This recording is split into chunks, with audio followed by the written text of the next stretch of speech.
Je Khenpo Tsote Nyingma Lineage Malam Khenpo Ngabjada Bakar Tangan Zando Yarmado Tumba Tukji Janla Ki Hyang Tsar Shomen Chuje Anje Pobrana Dusum Sanji Kunjing Wenye Rangsum Churkung Sum Tsavela Manala Ki Hyang Tsar Dason Roe Lorna Chula Jer.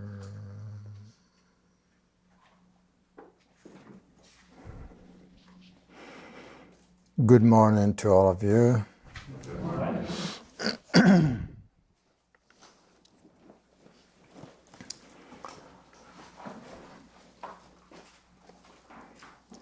First of all, correct your motivation.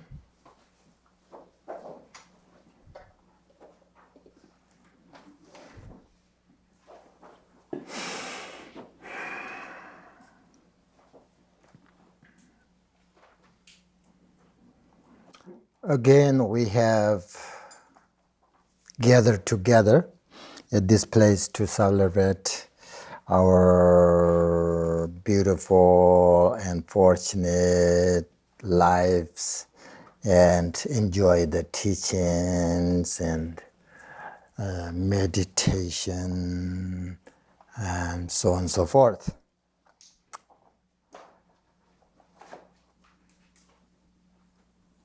Our goal is study three things: study, contemplate, and more importantly, practice the teaching according to our abilities with joy, devotion, respect, good motivation, commitment, courageous. So we again should recognize that we are so fortunate to have this precious human life, these opportunities.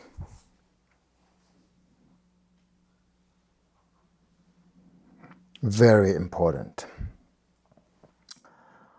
Yesterday we talked about some experience of shamatha, and we talked about the stages based on Möpön Rinpoche's instructions. Möpön Rinpoche said that when you practice shamatha for a long time,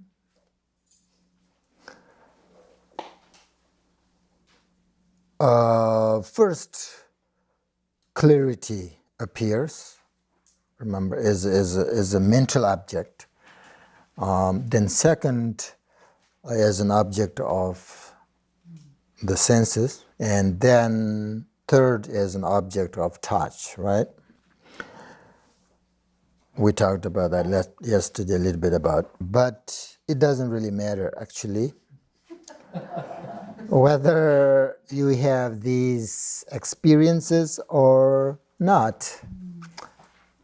It is important to have shamatha mind. Möpön Rinpoche, sometimes he used the term balanced mind instead of shamatha. This is when the mind is not involved in any activity, but naturally relaxed in a state of peaceful stability, then the mind remains stable, balanced, and focused on the object, so that not many thoughts, negative thoughts, negative emotions arise. And when shamatha practice has been established, achieved, then all other meditation, remember, have great power. That's why, and become easy. when you have shamatha, balanced mind, then other meditations have really great power and easy to meditate. Because if the mind can rest, then the mind becomes, that means like mind becomes workable. So then you can practice whatever you want, development stage or objectless shamatha or vipaśyanā, or for instance, sometimes we practice like preliminary and we practice refuge, for instance. There are lots of refuge tree. You have to visualize all these deities and these things, but when your mind is not workable, not stable, it's really hard to visualize all of these things. But once your shamatha has, established, then your meditation, like for instance, these visualizations. One time, I look at Geluk, the refuge tree. It's really complicated. So many. It's more than like Nyingma refuge tree, I think.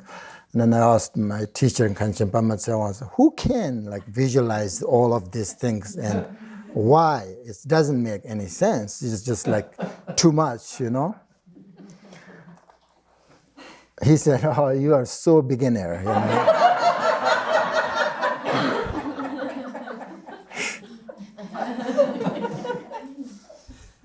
Great meditators can visualize all of this within 1 second. I was speechless. Then what? Okay, that means really I have to practice shamatha, right? Because my mind is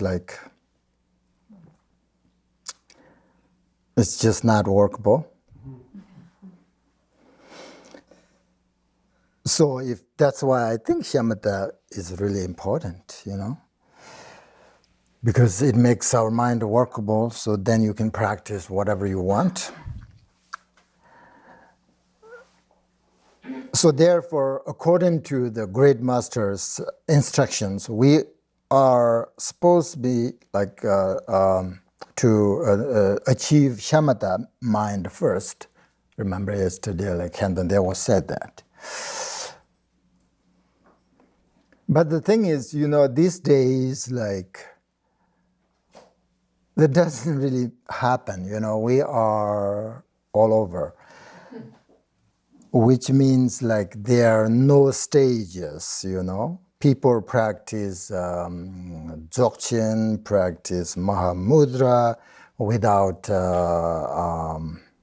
the preliminary practice. People practice dzogchen without having refuge vows. We are just all over. There's no stages. There's no so some teachers say it doesn't really matter who you are. The dzogchen is universal teachings. So is everything. It's true, but doesn't matter who you are. It's good for you. The dzogchen is about the nature, Everything nature. People like nature, right? So that's why they say it doesn't really matter who you are. You can practice dzogchen at any time. I'm not sure about that. And then, as you know, the teachers give empowerment to non-Buddhist people, right? Thousands of people gather together, and then they give this sacred teaching empowerment. I'm not sure how much benefit they get. People taking, bodhisattva vow, vajrayana vow, refuge vow, these vows without having a bodhicitta mind, without understanding what is three jewels, all of that. People are just, there is no order, people are practice like vipaśyanā without shamatha mind.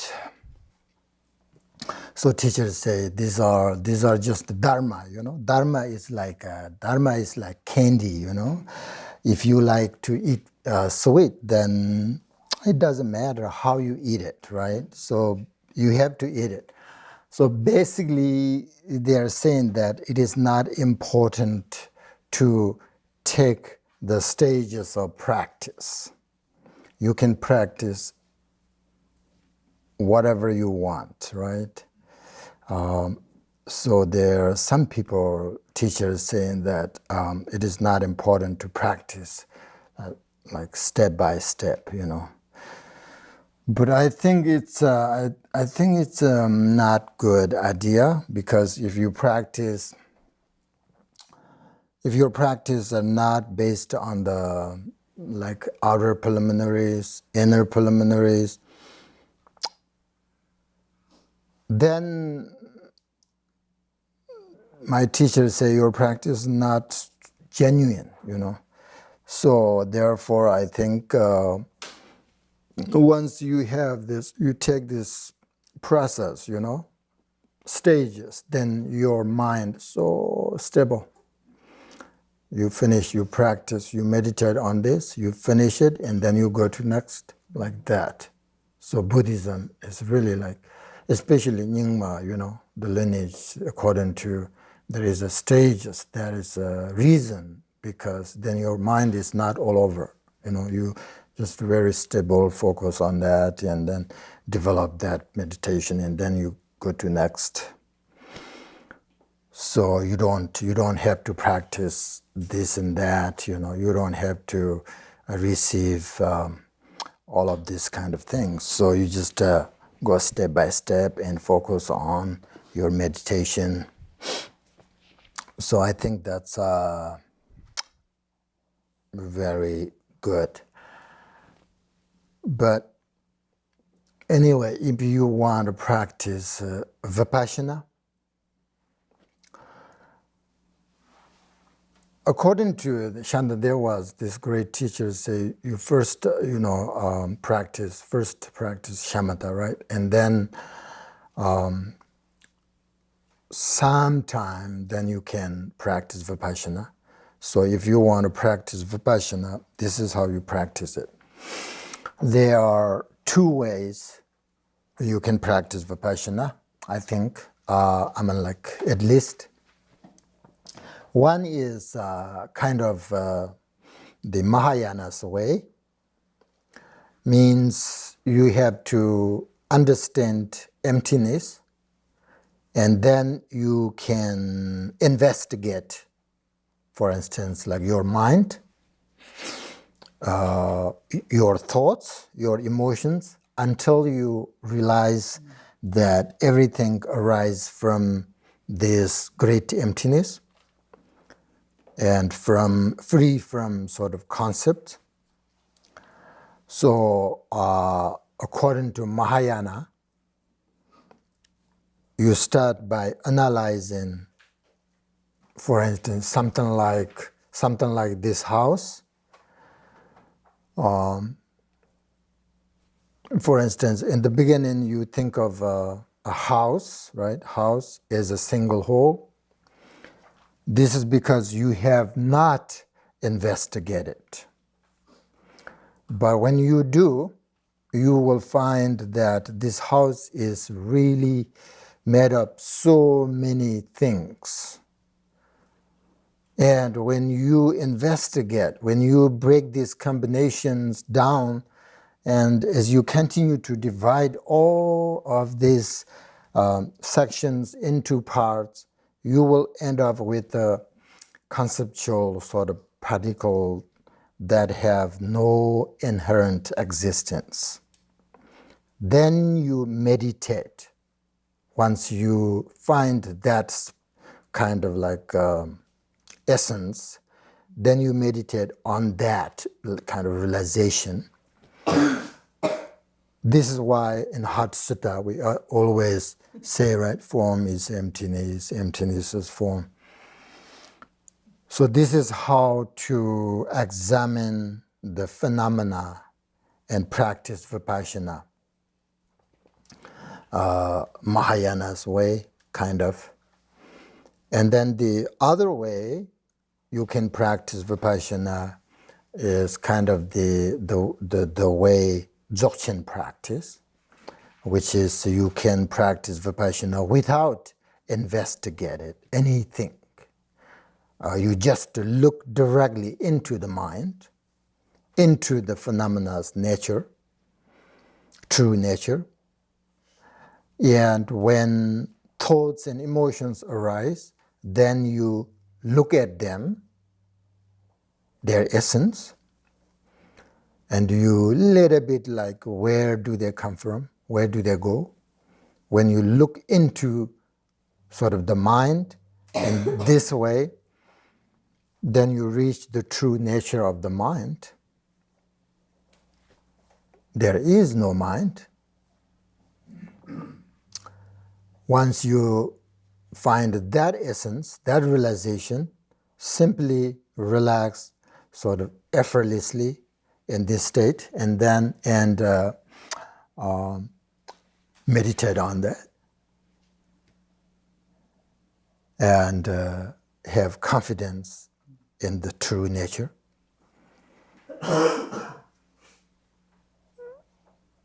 So when you know this essence clearly through your meditation, you are practicing Vipassana.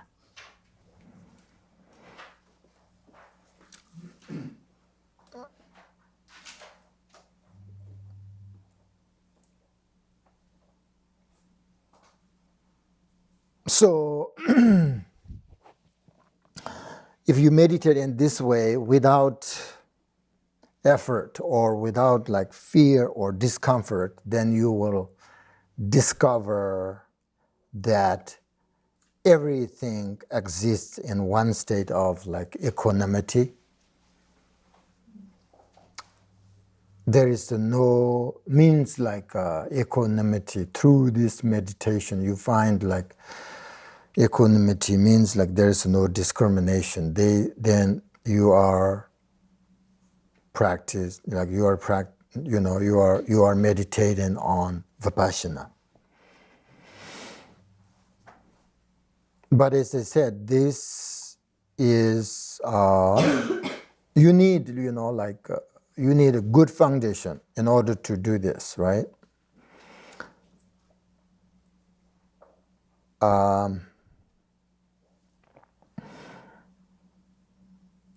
That's generally like when you practice Vipassana, like two ways: investigation and without investigation. Vipassana is huge, though. Great view. And according to, there is another way to practice Vipassana according to Rinpoche's instruction. He said that if you want, you can practice Vipassana the way you practice Shamatha, which is when you focus on the Buddha and you accomplish Shamatha practice, just the first level, which is your kind of like the clarity appears as a mental object. At that time, you should go deeper and you should examine the way the Buddha appears as a mental object, as if he is actually present. So you consider that, wow, this is just another appearance of habitual sort of imprints in my mind. It has not come from anywhere, or it doesn't go anywhere.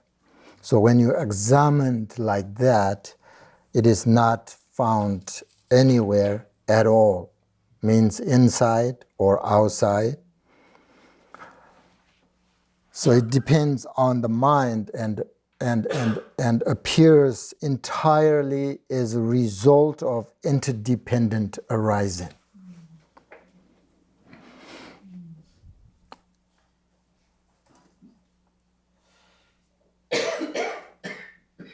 And of course, it's the same as the mind itself. When you examine your mind, also is not found anywhere inside or outside.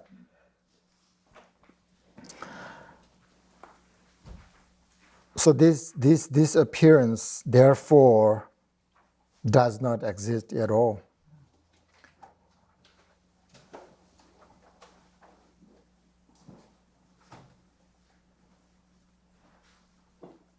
So what is the benefit if you see this appearance is okay? I understand it depends, interdependent, arises, everything like that. But then what is the benefit? The benefit, we think this exists, right? And then we have attachment.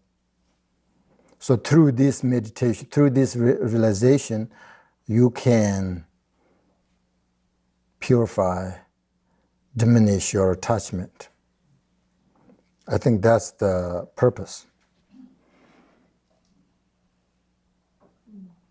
So if you realize that and you have some sort of experience with Vipassana meditation, so the benefit is you can let go of your negative emotions, negative thoughts, everything.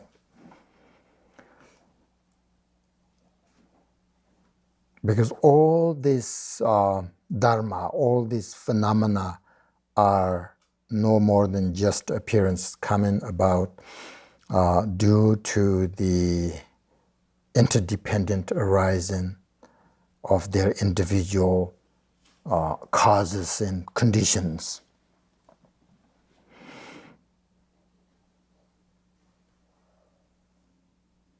And so,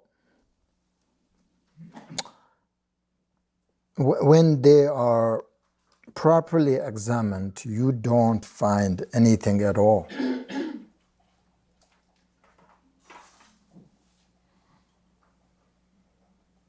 So in reality, there is no going, no coming, arising or ceasing, or whatever, so forth. We always say this, right? The Nagarjuna's very famous this after the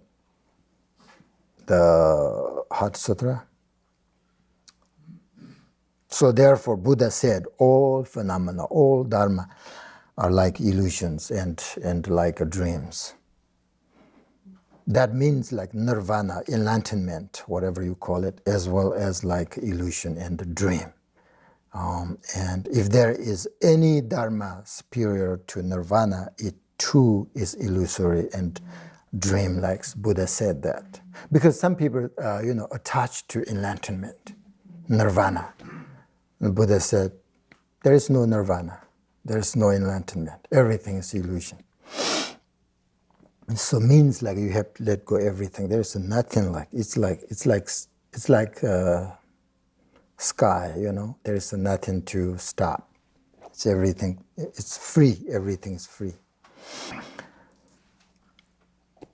You see, therefore, the Heart Sutta said, the 5 aggregates are empty of nature. So whatever is one's own nature is the nature of the Buddha. And whatever is the nature of the Buddha, that is also the nature of everything, all phenomena.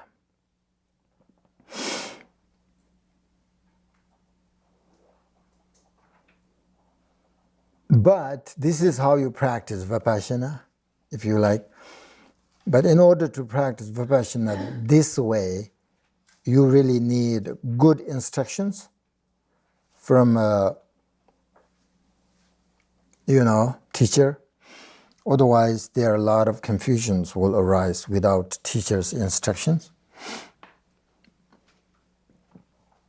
So sometimes I think this is not so easy way to practice Vipassana because you are trying to find the true nature of the mind through practice Vipassana. Vipassana is kind of like Dzogchen, Dzogchen practice. If you a little bit go deeper, then it's exactly same. Vipassana and Dzogchen are not different. They're different instructions, but essence, not different. So when you recite Samandabhada's prayer, you will understand that it explains the quality of the true nature. There are at least 5 different qualities, and they are very important to understand. So if you want to know, I will explain them to you a little bit. Mind, we say the nature of mind. It's very common. Everybody knows nature of mind. But what is the character? In reality, there is no characteristic of nature of mind. But when we explain, we have to say something. What is nature of mind? Then we have to, like, without saying its characteristics, you never understand. So Samandabhada kind of like, try to explain the characteristic of the different sort of like these qualities, the nature of mind. So there are 5, at least, according to, Longchenpa has a different like explanations, but according to Samandabhada's prayer, there are 5 qualities. They are, remember, the ground of all is uncompounded, 1. A self-arising, 2. Infinite, 3. Inconceivable expense, 4. Having neither the name samsara nor nirvana, 2. So 5. So the first quality is uncompounded. Nature of mind, uncompounded, which means this nature is without having cause and conditions. So that means when you look deeply into the true nature of everything, you will find that it is uncompounded because it has not been produced by any cause and conditions. It is known as ka tak in Tibetan. Ka means primordial, and tak is like purity. Kadak. It means like pure from the beginning. It has 2 things, kadak, and then there is another one is like we call hlun drup, in Tibetan. Hlun means spontaneous, and drup is arise or present. So it means spontaneously arising.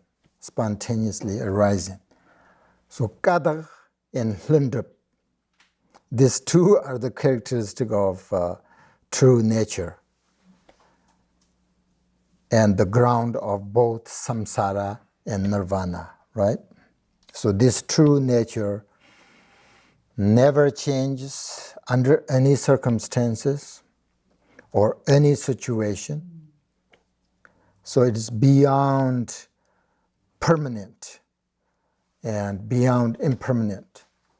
Means it is free from causes and conditions. They are beyond words. Therefore, it is free from the 3 times, right? The past, present, and future. This 3 times has nothing to do with this nature. That's why they call it sometimes like 4th time. Means like, what is 4th time? Past, present, future. There is no 4th time, right? That's why there is no time. There's nothing. This pure nature has nothing to do with time.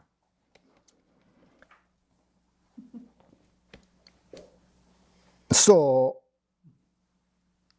all the words we use for this nature is just a method to understand. But actual state of this nature is beyond speech. You have to understand that. That's why uncompounded. No cause, no conditions. The second quality is self-arising. It means nobody created self-arising. So if it had been created by someone or by something, then that would mean that it had causes and conditions. So that it depends on causes and conditions, right? Then it would change and it would be impermanent. Something depends on causes and conditions, then impermanent. But in Tibetan we say Ramjong Rigpa in Tibetans. It means like self-arising wisdom. Ramjong means self-arising, Rigpa is wisdom.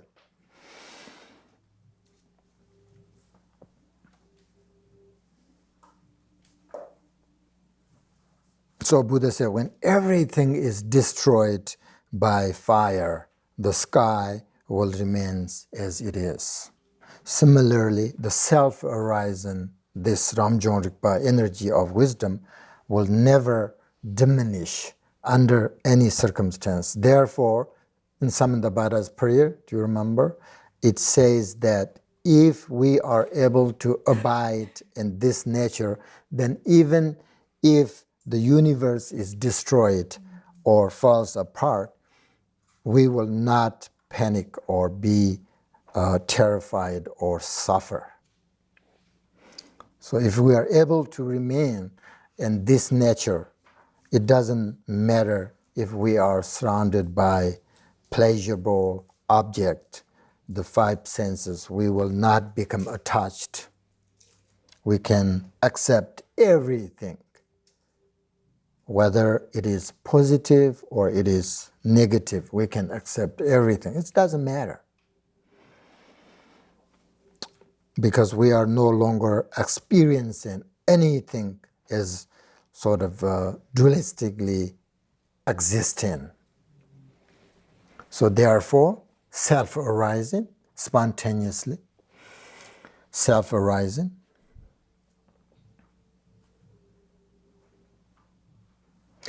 It's already there when you are, no matter like you are happy or you are unhappy, your happiness, unhappiness, nothing to do with this nature.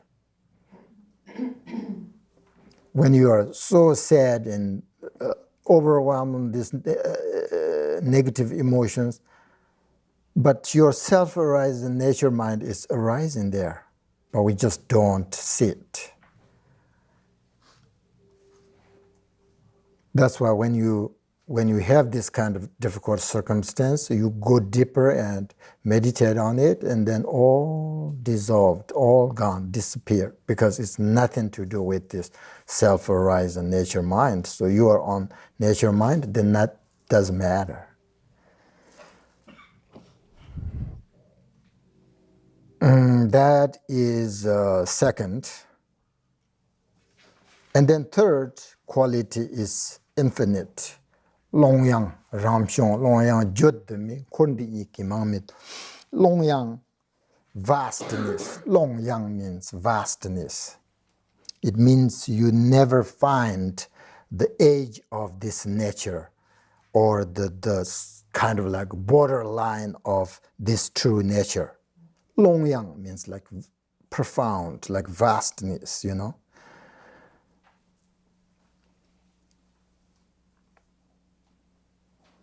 But people think, you know, like if it is infinite and empty, then how do all these things appear?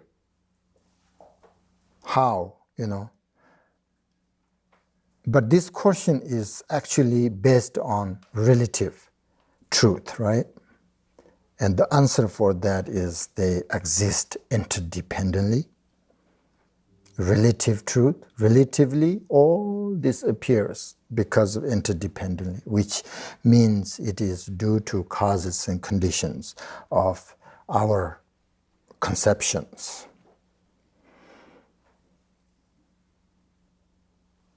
All are just concepts in our mind. Everything appears, everything. But itself, the nature of mind is longyang, means vastness, infinite. That is, which one? Third. Now the fourth quality, Jyotamit in Tibet, inexpressible. Jyotamit. Because words have limitations made by dualistic conceptual thought. And since we are talking about something beyond duality, there is nothing to explain. That's Maharaj Rinpoche said. The basic nature is free from its limiting conceptions. So we always recite them, right, from Nagarjuna's the root knowledge of the middle way. It says that which arise interdependently, does not cease, and does not cease, and does not arise. It is not. It is not nothing, it is not eternal, it does not come, does not go, it is not different, it is not same. No, if you don't understand these things, then what he is talking about, it is not, does not come, does not go, it is not different, it's not, like everything is contradicting, but that's what it limiting conceptions, it limiting conception. Beyond all of this, then you see the true nature. That's the characteristic of true nature.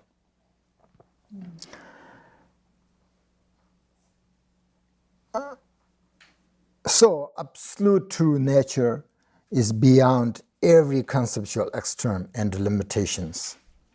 So this is the true meaning of our nature and great emptiness. That's why sometimes people say, you don't know who you are, right? Then say, I know who I am, right? But this is you are. This nature is true nature is, that's you. But most people don't understand that. That's why I say, you don't know who you are. That's true. People don't understand this beyond this limit conceptions. Once you recognize this, then really you know who you are. So that's the nature. The absolute nature beyond your limitation. So this is true meaning of our nature. This is true meaning of great emptiness. And then fourth quality is fifth quality of true nature is beyond the levels of samsara and nirvana. Samsara and nirvana, as again, like Buddha said, samsara and nirvana are interdependent with each other. If there is no samsara, there's no nirvana. Because there is a samsara, that's why we call it nirvana. There is a big because there is a small. There is a short, there is a long. Because these are kind of like, these things, interdependent with each other. You, because there's you, because me. All these are interdependent. Interdependently arising. That's why they call it.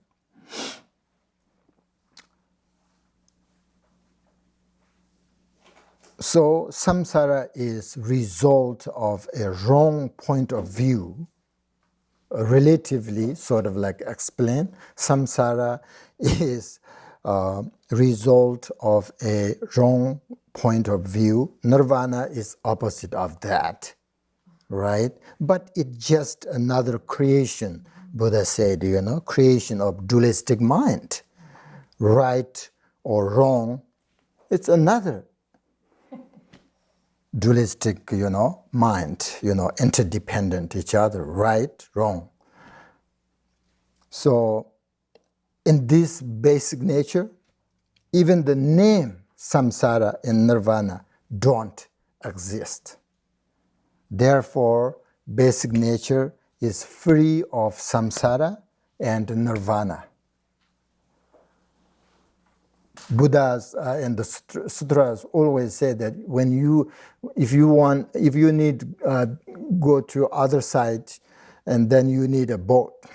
But once you get there, you don't need boat. So you have to abandon boat, and then you are there. Same thing. In order to recognize true nature, you need nirvana, the correct point of view. But once you are there is no nirvana. Nirvana is another attachment, if you like. Nirvana, that is another attachment. So, therefore,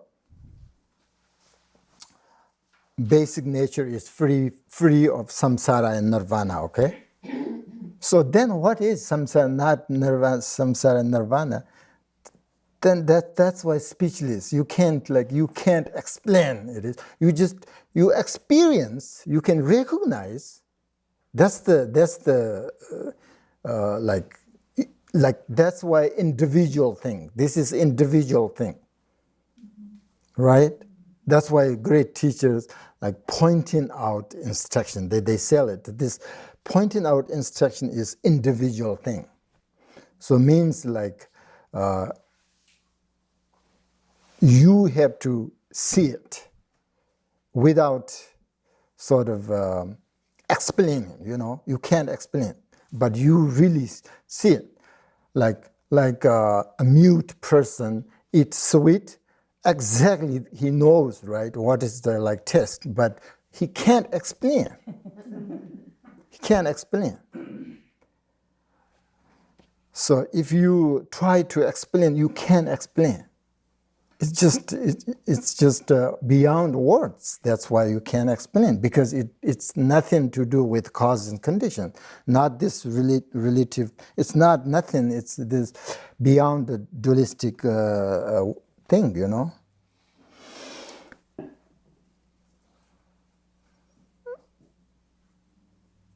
But these things is, again, in order to understand this, you need pointing out instructions. So I'm saying these things, maybe you just don't get it. What he's talking about. But you should look to your own mind. The thing is this true or not?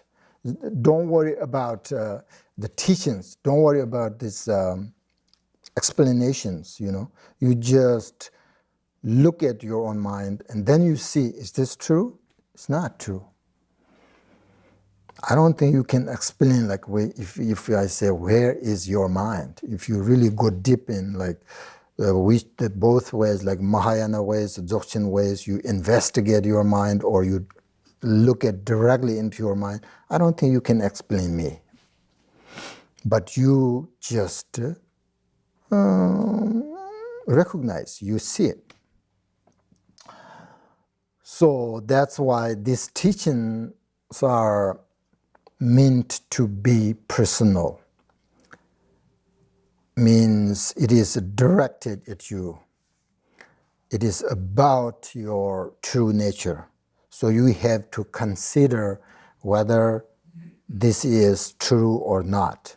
So try to bring clear and vivid understanding into your mind, and then relax on that essence, the realization. So this is actually how to practice Vipashyana. Actually, so in order to practice Vipashyana, you have to understand at least these 5 characteristics of true nature or mind. There are many ways to explain the characteristics nature mind, but I explained it based on the Shamatha Buddha's prayer because we're all familiar with Shamatha Buddha's prayer. So I think maybe that easier. And so this is how you how to practice Vipassana, and you develop this quality more and more. Okay. Then you can clearly be aware of your self-arising awareness. Self-arising awareness. For example, when you are sitting in meditation, watching the mind, you just watching your mind, and all of a sudden your mind settles into sort of like different space. You know, you feel a deeper kind of like calm, and you are not struggling with your thoughts and emotions. You begin to just to rest and be very calm, and a kind of like effortless way, I would say. You may not experience the true nature of mind yet, but it is your insight experience. This is, you know. So when you recognize the non-conceptual awareness, self-arising awareness, it is completely free from emotions. And if you continually work with this nature, every one of us can reach enlightenment. So these 5 qualities of true nature don't apply to the dualistic mind, because the dualistic mind is very limited. So it is like certainly not longyang, means like not infinite, you know. For example, we create all these things, right? Good, bad, hope, fear, right, wrong, etc. All of that. All these are creation of dualistic mind according to Buddhism. But these 5 qualities are all about your own mind's nature. So when you relax in this nature, everything dissolves into this nature. That is how the great practitioners should meditate. And according to Dzogchen tradition, this meditation has nothing to do with the dualistic mind. So that means like when you meditate on this, you are beyond dualistic mind. You are just different universal, you know. You are not in this samsara.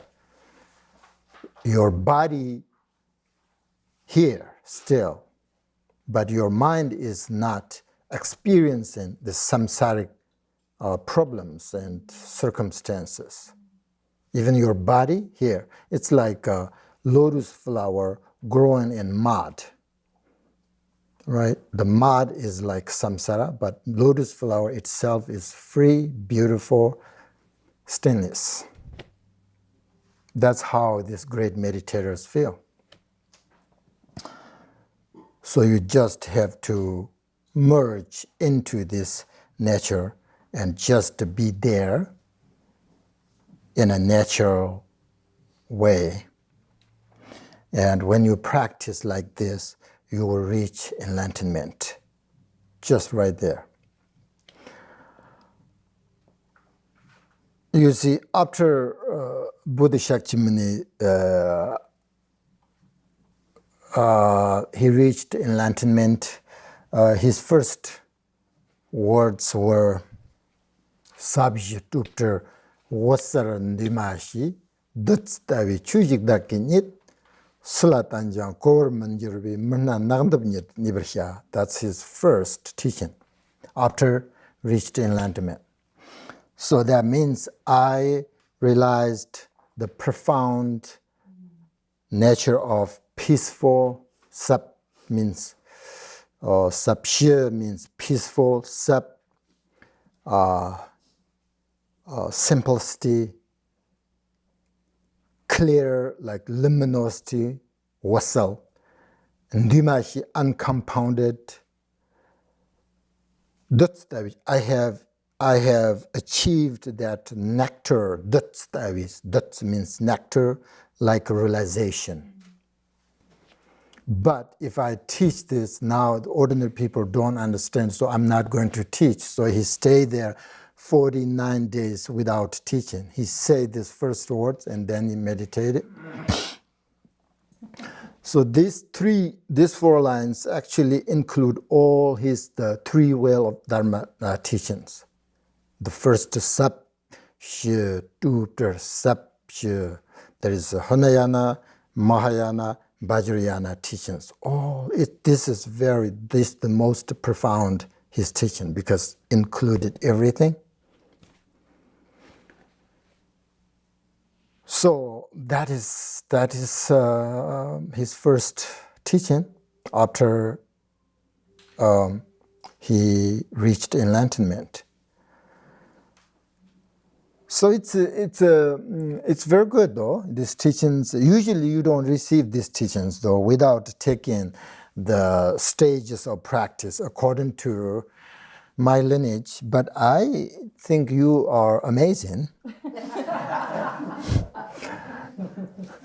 And I trust you because you all have, strong desire and enthusiasm to practice. That is the sign of Mahayana practitioner. It says, Nagarjuna says that. That's why I think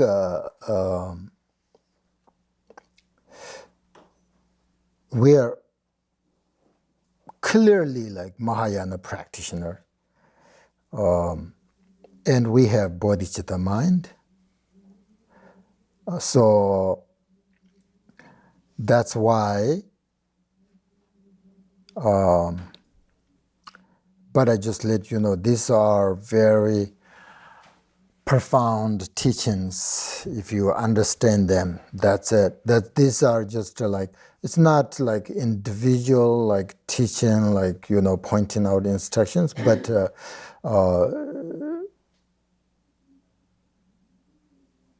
when I was in Nepal, Chapter Rinpoche, great teacher, great master. He lived 180 years old. 180 years, 8 years old.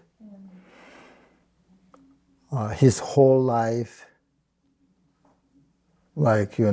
he's vegetarian, very like the healthiest person in the world. I was there. We had different some people with him all day, and we were very lucky. And then we asked him, can you give us written Samanthabhada's prayer written transmissions? No, that's too profound. No, even no written transmission, because it's this 5 qualities, the characteristic of the nature mind. So he just even don't say it. No, that's no. So it's he's very great. But so the thing is, I just we are talking about vipassana. So so these are how you practice vipassana. Okay, so I just give you a little bit sort of idea how to practice vipassana. All right, now meditation.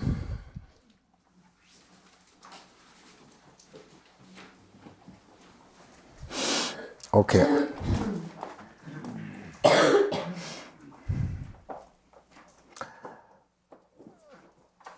In this section, we'll practice just a rest and meditation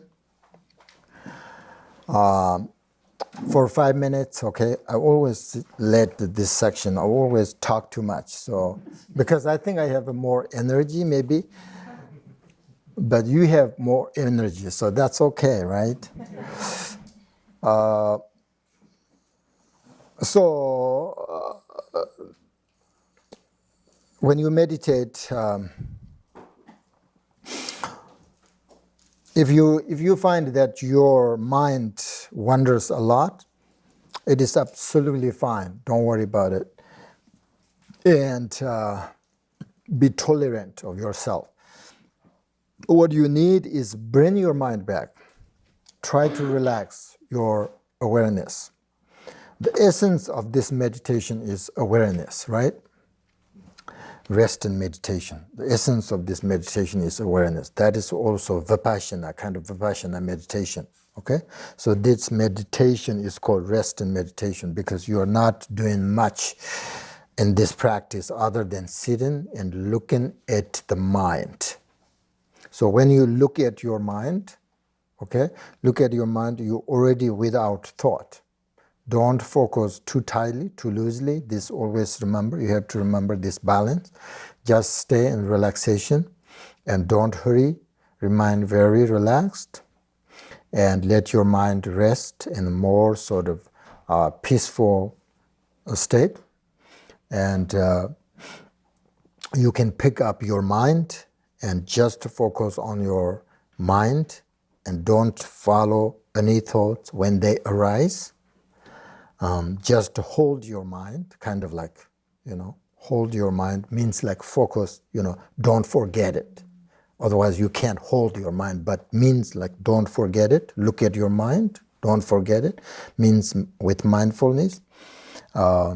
It's like, yesterday's meditation, but the difference is this time you pick up your mind instead of Buddha's picture, So don't think anything other than focus on your mind. That's it. 5 minutes.